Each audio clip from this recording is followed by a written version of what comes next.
Hello दोस्तों, मैं आशीष कुमार स्वागत करता हूं आपके अपने यूट्यूब चैनल पर टारगेट रैंकविल पर।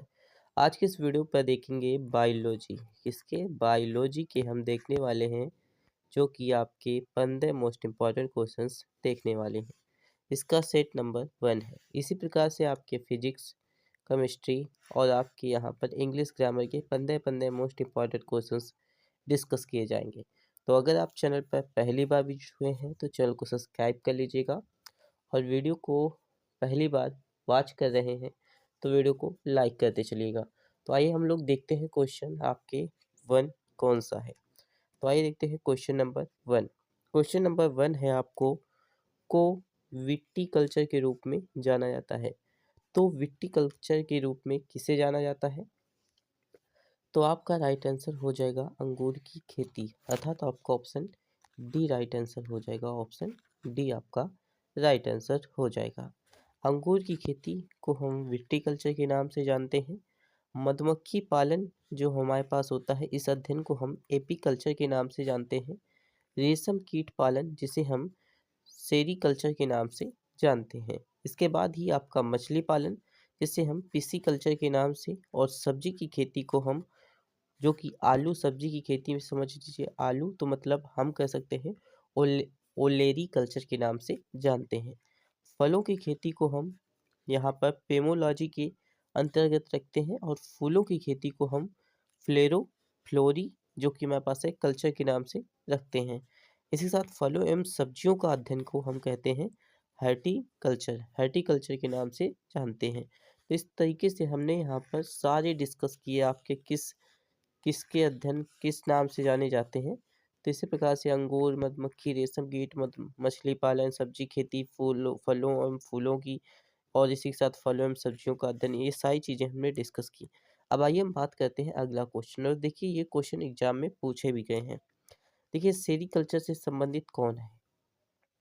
तो आपको बताना है यहाँ पर रेशम कीट पालन, जो कि आपका सेरीकल्चर से संबंधित है, और ये एसएससी जी इलेक्ट्रिकल में क्वेश्चन पूछा है 2021 में। इसी के साथ आइए बात करते हैं अगला क्वेश्चन। देखिए अगला क्वेश्चन क्या है। अगला क्वेश्चन है आपका विटिकल्चर से जो कि हमारे पास है संदर्भित करता है। तो विटिकल्चर जो है वो किसको संदर्भित करता है? तो आपका राइट आंसर हो जाएगा ऑप्शन बी, अंगूर की खेती को संदर्भित करता है। किसे करता है? अंगूर की खेती को करता है। ऑप्शन बी आपका राइट आंसर हो जाएगा। अब आइए हम बात करते हैं अगला क्वेश्चन। देखिए अगला क्वेश्चन कौन सा है, 4 नंबर का क्वेश्चन है, और ये बहुत ही इंपॉर्टेंट क्वेश्चन है। यहाँ पर पूछा है मधुमक्खी के जो छत्तों का पालन होता है, उनका रख रखाव को किसके अंतर्गत रखते हैं? देखिए मधुमक्खी होती है एपीकल्चर के अंतर्गत आती है। किसके अंतर्गत आती हैं? एपीकल्चर के अंतर्गत आती हैं। कौन? मधुमक्खियाँ आती हैं एपीकल्चर के अंतर्गत। तो इसका राइट आंसर ऑप्शन बी हो जाएगा। और ये देखिए एसएससी जीडी में क्वेश्चन पूछा गया है। इसी के साथ आइए बात कर लेते हैं अगला क्वेश्चन। देखिए अगला क्वेश्चन क्या कहता है।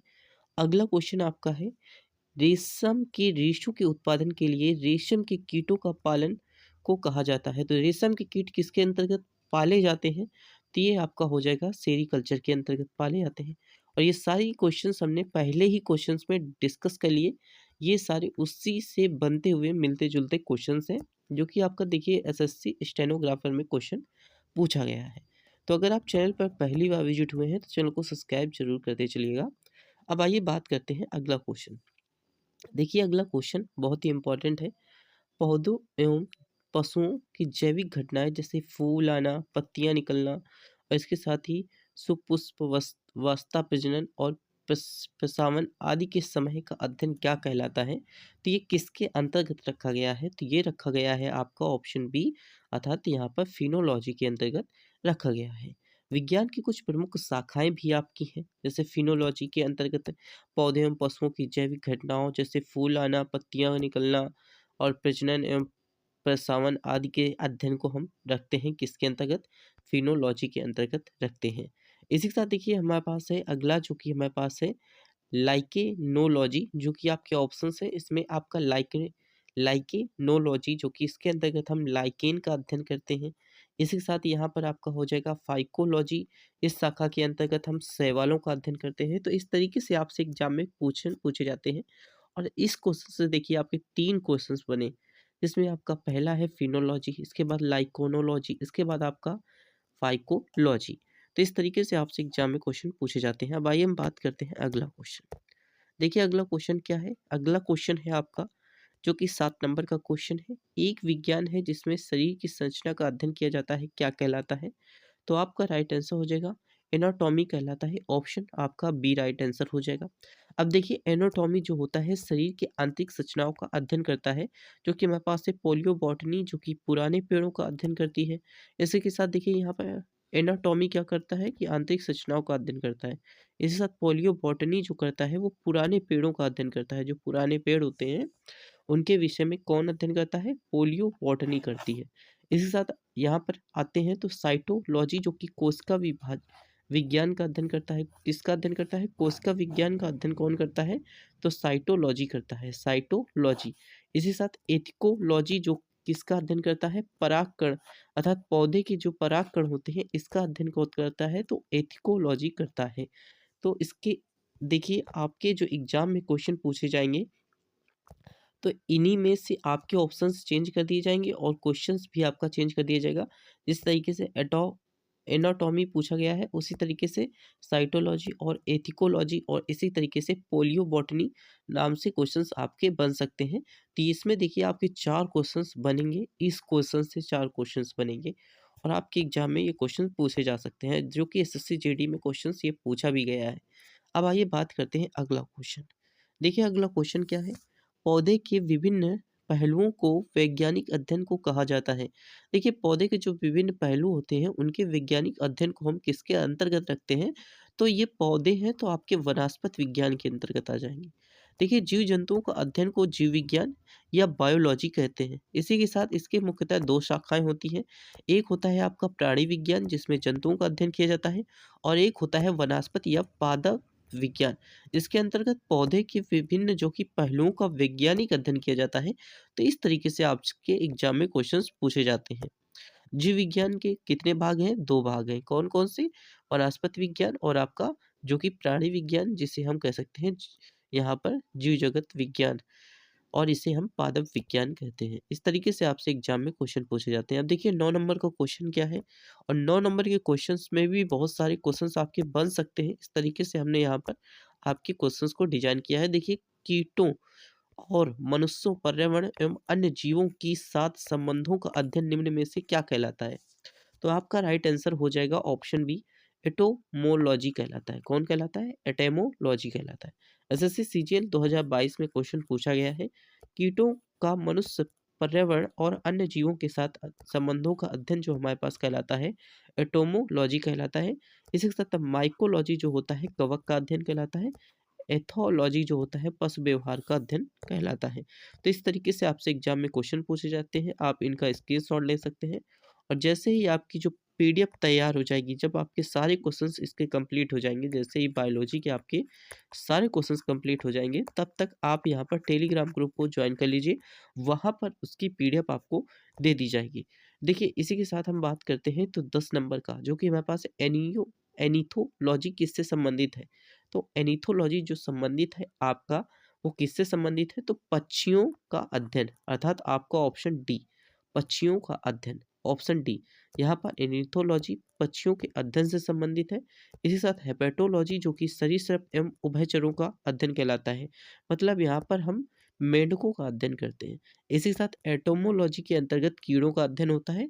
इसी के साथ एक्टियोलॉजी के अंतर्गत मछलियों का अध्ययन होता है। तो इस तरीके से आपसे एग्जाम में क्वेश्चन पूछे जाते हैं कि पक्षियों का अध्ययन किसके अंतर्गत होता है, सरीसृप एवं उभयचरों का अध्ययन किसके अंतर्गत होता है, मछली का अध्ययन किसके अंतर्गत होता है, कीटों का अध्ययन किसके अंतर्गत होता है। तो इस तरीके से आपके एग्जाम में क्वेश्चन पूछे जाते हैं। तो ये मोस्ट इंपॉर्टेंट आपके एग्जाम के लिए क्वेश्चन हो जाता है। अब आइए हम बात करते हैं अगला क्वेश्चन। देखिए अगला क्वेश्चन क्या है? हर जो कि हमारे पास है पेटोलॉजी किससे संबंधित है? हर पेटोलॉजी किससे संबंधित है? तो आपने यहाँ पर पहले ही पढ़ा कि हर पेटोलॉजी जो संबंधित है वो आपके उभयचर से संबंधित है। अर्थात यहाँ पर मेंढकों से संबंधित है, सरीसृप एवं उभयचरों से संबंधित है। मतलब सांप और मेंढक से संबंधित है। उभयचर जो कि यहाँ पर कह सकते हैं जल और थल दोनों में रह सकते हो, ये उभयचर कहलाते हैं। इसी के साथ आइए बात कर लेते हैं अगला क्वेश्चन। देखिए अगला क्वेश्चन क्या है, 12 नंबर का क्वेश्चन है। बागवानी की वह शाखा जो सब्जियों के उत्पादन, भंडारण, प्रसंस्करण और विपणन से संबंधित है कहलाती है। तो क्या कहलाती है? तो हम कह सकते हैं कि इसे हम ओले ओलेरी कल्चर कहते हैं। क्या कहते हैं? ओलेरी कल्चर कहते हैं। तो इस तरीके से आपसे एग्जाम में क्वेश्चन पूछे जाते हैं।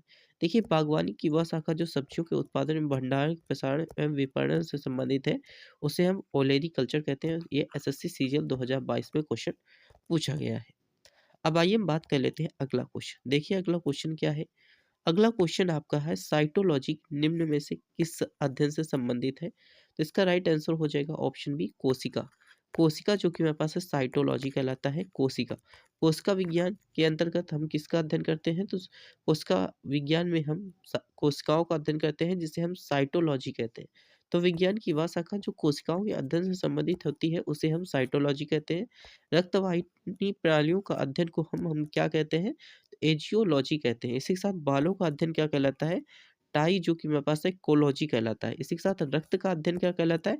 हेमेटोलॉजी कहलाता है। और इसी के साथ भावनाओं सहित मस्तिष्क के मानसिक संक्रियाओं का अध्ययन क्या कहलाता है? फेनोलॉजी कहलाता है। तो इस तरीके से आपसे एग्जाम में कम से कम इस क्वेश्चन से आपसे एग्जाम में क्वेश्चन पूछे जाएंगे, क्योंकि ये मोस्ट इंपॉर्टेंट क्वेश्चन हो जाता है, क्योंकि इसमें आपके एक ही क्वेश्चन में कम से कम 5 क्वेश्चंस आपके बन सकते हैं। तो इस तरीके से देखिए यहाँ पर आपका साइटोलॉजी क्या होता है, इसी के साथ आपका एजियोलॉजी क्या होता है, इसी के साथ हम टाइपोलॉजी क्या होता है, इसी के साथ हेमेटोलॉजी क्या होता है, इसी के साथ फेनोलॉजी क्या होता है। इस तरीके से आपसे 5 क्वेश्चंस तो इससे बन सकते हैं। अब आइए बात कर लेते हैं अगला क्वेश्चन।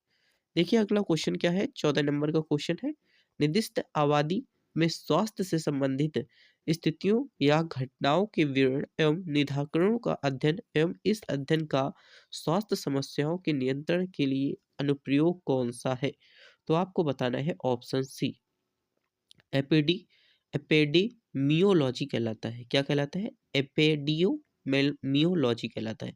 मानव आबादी के स्वास्थ्य परिणाम एवं बीमारियों के नियंत्रण करने का अध्ययन कहलाता है। इसके साथ हेमेटोलॉजी रक्त एवं रक्त विकारों का अध्ययन होता है। ऑटोलॉजी जो कि प्रकृति एवं अस्तित्व से संबंधों का अध्ययन होता है। और इसी के साथ सारोलॉजी जो कि छिपकलियों का अध्ययन कहलाता है। तो इस तरीके से आपसे एग्जाम में क्वेश्चन यहाँ से भी 4 क्वेश्चंस आपके बन सकते हैं। इसी के साथ देखिए यहाँ पर 15 नंबर का क्वेश्चन जो कि इस वीडियो का लास्ट क्वेश्चन है, और इसी के साथ ही यहाँ से 16 से लेकर के आपके 30 नंबर तक के क्वेश्चन अगले वीडियो पर बताए जाएंगे। इसी तरीके से आपके 15-15 क्वेश्चंस हर एक वीडियो में आपको बताए जाएंगे। तो देखिए यहाँ पर माइकोलॉजी क्या कहलाता है? तो माइकोलॉजी आपका कवक है, जो कि आपका माइकोलॉजी कहलाता है कवक। तो यहाँ पर आपका राइट आंसर हो जाएगा कवक। तो देखिए कवक विज्ञान जो होता है वो कवक प्रजाति का ज्ञान है, जिसमें हम क्या करते हैं, उनकी जैव रासायनिक विशेषताओं, आनुवांशिक विशेषताओं, मानव के कल्याण एवं विज्ञान आयु विज्ञान के हेतु अनुसंधान किया जाता है। कवक जो कि पर्णहरिम रहित होते हैं, इनमें जड़, तना, पत्ती नहीं होती। ये परजीवी अथवा मृत जीवी होते हैं और बीजाणुओं द्वारा उत्जनन करते हैं, और कुछ कवक जो कि सहजीवी भी होते हैं। तो यहाँ पर कवकों के बारे में बताया गया है कि जो कवक होते हैं, कुछ कवक सहजीवी होते हैं और कुछ कवक जो होते हैं वो मृत जीवी होते हैं, जिनमें क्या नहीं होता? तो जड़, तना, पत्ती नहीं होती। अर्थात ये जो कवक होते हैं वो पर्णहरिम जो कि हमारे पास से रहित होते हैं, मतलब हरे रंग के होते हैं ये। और ये जो है इनमें तना, पत्ती ये सारी चीज़ें नहीं होती, ये परजीवी अथवा मृत जीवी होते हैं। और इसी के साथ ये जीवाणुओं द्वारा जनन करते हैं। किनके द्वारा जनन करते हैं? जीवाणुओं द्वारा जनन करते हैं। तो इसमें आपसे देखिए कवक, कवक विज्ञान हम माइकोलॉजी कहते हैं, जिसका अध्ययन करते हैं कवक विज्ञान के अंतर्गत। ये सारे क्वेश्चंस आपसे एग्जाम में पूछे गए हैं। देखिए एसएससी स्टेनोग्राफर 2021 में ये क्वेश्चन पूछा गया है। तो इस तरीके से एग्जाम में क्वेश्चन आपके आते हैं। तो आप हम आगे वाले वीडियो पर देखेंगे 16 से लेकर के 30 नंबर तक के क्वेश्चंस। तो वीडियो पर पहली बार विजिट हुए हैं तो वीडियो को लाइक करते चलिएगा और चैनल को सब्सक्राइब जरूर करते चलिएगा, और अपने दोस्तों के साथ शेयर कर दीजिए, क्योंकि इस चैनल के माध्यम से आपको यहाँ पर कह सकते हैं फिजिक्स, फिजिक्स के साथ ही आपको केमिस्ट्री, केमिस्ट्री के साथ ही आपको यहाँ पर कह सकते हैं कि यहाँ पर इंग्लिश ग्रामर के 15 क्वेश्चंस, और इसी के साथ आप यहाँ पर देखिए तो आपको बायोलॉजी के यहाँ पर बताए गए हैं 15 क्वेश्चंस। इसी के साथ यहाँ पर आपको जो कि आपकी रीजनिंग हो गई। इसी के साथ आपका जो कि जीके जीएस का हर एक का एक आपका वन शॉट वीडियो आएगा, जो कि लगभग सप्ताह में 1 बार आपका यहाँ पर एक वीडियो आएगा, जो कि वन शॉट होगा, एक जीके का वीडियो होगा, जिसमें आपका एक टॉपिक पूरा क्लियर बताया जाएगा। इसी के साथ यहाँ पर बता दें तो आपको यहाँ पर जो कि आपकी पॉलिटी होगी, इकोनॉमिक्स के पन्ने-पन्ने क्वेश्चंस आपको बताए जाएँगे। इसी तरीके से आपकी हिस्ट्री के जो कि आपके पन्ने-पन्ने क्वेश्चंस बताए जाएँगे। तो हर एक के यहाँ पर पन्ने-पन्ने आपके क्वेश्चंस बताए जाएँगे। तो चैनल पर पहली बार विज़िट है तो चैनल को सब्सक्राइब ज़रूर कर लीजिएगा और अपने दोस्तों के साथ शेयर ज़रूर कर दीजिएगा। Thanks for watching this video.